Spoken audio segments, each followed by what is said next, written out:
Hello everyone, welcome to Rome Tech.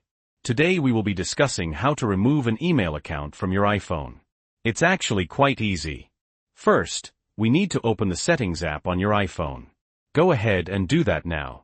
Okay, once you're in Settings, scroll down, almost all the way to the bottom, until you find the list of your apps.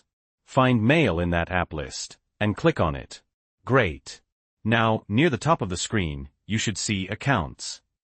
Tap on that. Now you'll see a list of all your email accounts. Select the email account you want to remove. For this example, I'm going to remove the Gmail account. Alright, on this screen, scroll down to the very bottom. You'll see Delete Account in red. Go ahead and tap on Delete Account. A pop-up will appear saying deleting this account will remove its data from your iPhone.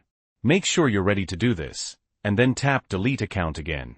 Give it a few seconds, and the account will be removed from the list. That's it. The email account is now removed from your iPhone. So if this video was helpful, please leave a like. And if you have any questions or comments, you can leave them below. Thanks for watching. And don't forget to subscribe to Rome Tech for more helpful tech tips and tricks.